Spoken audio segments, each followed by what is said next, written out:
Hello and अस्सलाम वालेकुम, मैं हूं dietitian Sidra and welcome back to my channel. तो फ्रेंड, आज इस टॉपिक में मैं बात करूंगी वो ये है कि सीड साइकिलिंग हमारे हार्मोन्स को नेचुरली कैसे बैलेंस करती है।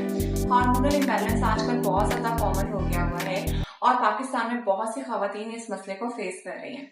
और उसकी मेन रीजंस अगर देखी जाए तो उसमें आपका लाइफस्टाइल चेंजेस, अनहेल्दी डाइट और साथ में आपका हेल्थ इश्यूज के बारे में मुकम्मल तौर पर अवेयरनेस की कमी का होना है। हार्मोनल इम्बैलेंस के सबसे ज्यादा कॉमन डिसऑर्डर्स में PCOS, irregular menstrual cycle, infertility और साथ में थायराइड के बहुत से मसले जो है वो देखने को मिलते हैं। एक अंदाजे के मुताबिक पाकिस्तान में पीसीओएस सबसे ज्यादा कॉमन हार्मोनल डिसऑर्डर है जो कि 9 to 18% रिप्रोडक्टिव एज की खवातीन को जाके अफेक्ट करता है। इसी तरह 52% फीमेल जो है पाकिस्तान के अंदर उनको इरेगुलर पीरियड्स का सामना करना पड़ता है। एक और स्टडी के मुताबिक पाकिस्तान में 11 से 15% खवातीन जो है वो हाइपोथायरिज्म का शिकार हैं। इसका डायरेक्ट इम्पैक्ट उनके वेट गेन, थकावट और साथ में इरेगुलर पीरियड्स का बाइस बनता है। और इसी तरह 22% मैरिड खवातीन जो हैं वो हार्मोनल इम्बैलेंस की वजह से इनफर्टिलिटी यानी बांझपन का शिकार हैं। तो अगर आप इनमें से किसी भी मसले का शिकार हैं तो सीड साइकिलिंग के थ्रू आप अपने इस मसले को क्योर कर सकती हैं। तो चलिए जल्दी से हम देखते हैं कि सीड साइकिलिंग कैसे आपके हार्मोन्स को नेचुरली क्योर करने में हेल्प करता है। First we will see that what is seed cycling. ये सीड साइकिलिंग है क्या? तो सीड साइकिलिंग एक ऐसा मेथड है जिसमें आपको आपके मेंस्ट्रुअल साइकिल के डिफरेंट फेजेस के अंदर मुख्तलिफ तरह के सीड्स खाने होते हैं और ये सीड्स आपके हार्मोन्स को जाकर जो है वो बैलेंस करता है। तो friends, now we will see that how it will work in 2 phases. तो क्या होता है कि हमारे पीरियड्स के 2 फेजेस होते हैं, एक होता है फॉलिकुलर फेज और एक होता है ल्यूटल फेज। फॉलिकुलर फेज जो होता है वो पीरियड के डे 1 से लेकर डे 14 तक का फेज होता है और इसके अंदर आपको 2 मुख्तलिफ तरह के सीड्स खाने होते हैं जिसमें आपके पास अलसी के बीज और कद्दू के बीज आते हैं। यानी कि फ्लक्स सीड्स और पंपकिन सीड्स आपने इस्तेमाल करना होता है। आपने दोनों सीड्स का 1 टेबलस्पून जो है वो इसमें इस्तेमाल करना होता है और आपने डेली इसको कंज्यूम करना होता है।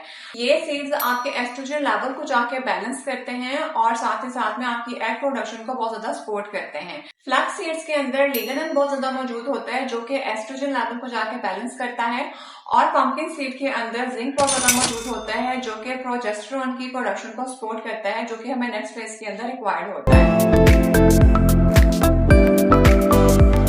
अब हम सेकंड फेज की बात कर लेते हैं जिसको हम ल्यूटल फेज कहते हैं और ल्यूटल फेज आपका डे 15 से लेकर डे 28 तक की फेज को ल्यूटल फेज बोलते हैं। अब इसमें हमने एक बात याद रखनी है कि ल्यूटल फेज के जो डेज हैं वो वैरी कर सकते हैं। हर एक के अंदर पीरियड्स का साइकिल जो है वो ऊपर नीचे हो जाता है, तो उसमें आपने बिल्कुल परेशान नहीं होना है। आप सिंपल सा एक रूल याद रख लीजिए कि डे 15 से लेकर आपके नेक्स्ट पीरियड तक का जो पहला दिन होता है उसको आप अपने ल्यूटल फेज के अंदर कंसिडर कर सकते हैं। सनफ्लावर के अंदर यानी सूरजमुखी के बीज के अंदर जो है वो विटामिन ई बहुत ज्यादा मौजूद होता है जो कि आपके प्रोजेस्टेरोन को बहुत ज्यादा जाकर सपोर्ट करता है और सेसमी सीड के अंदर लिग्निन बहुत ज्यादा मौजूद होता है जो कि आपके हार्मोन की रेगुलेशन को बहुत ज्यादा एड करता है।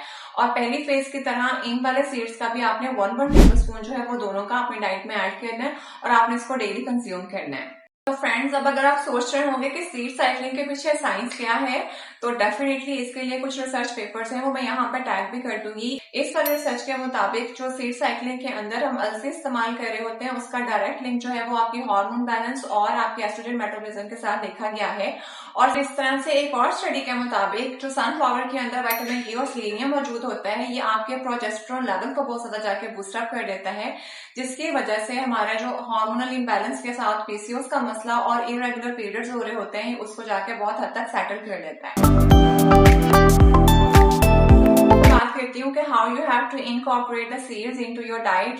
तो ये बहुत ज्यादा आसान है। आपने क्या करना है कि आपने जो भी सीड्स मैंने आपको बताए हैं डिफरेंट फेजेस के अकॉर्डिंग आप अपने सैलेड्स के अंदर उनको इस्तेमाल कर सकते हैं, आप स्मूदीज के अंदर डालकर उनको इस्तेमाल कर सकते हैं और अगर आप इस तरह से इस्तेमाल नहीं कर सकते तो आप इनको बहुत अच्छे से ग्राइंड करके फाइन पाउडर की फॉर्म के अंदर पानी के साथ जो है वो इस्तेमाल कर सकते हैं। It's quite easy. लेकिन आपको क्या करना है कि आपने इनको कंसिस्टेंसी से इस्तेमाल करना है और फिर ही आपको इसके जो है वो बेहतरीन रिजल्ट्स देखने को मिलेंगे। एक बात का खास ख्याल आपने रखना है वो ये कि आपने सीड्स को जो है उनके फेजेस के हिसाब से खाना है। अक्सर खवातीन ये गलती करती है कि ल्यूटल फेज के जो सीड्स होते हैं उनको फॉलिकुलर में खाती हैं और फॉलिकुलर के जो होते हैं वो ल्यूटल में खाते हैं। तो ऐसा हरगिज नहीं करना क्योंकि इसका फिर नेगेटिव इम्पैक्ट आता है। तो अगर आप hormone imbalance, irregular period, PCOS, thyroid या मूड स्विंग का बहुत ज्यादा शिकार रहती हैं, तो मेरे कहने पर आप सीड साइक्लिंग को इस्तेमाल करिए and trust me, you will see the magical results. और अगर आपको किसी भी चीज में कंफ्यूजन रह जाए तो आप मुझे कमेंट्स में आराम से आके पूछ सकती हैं, definitely I will address it.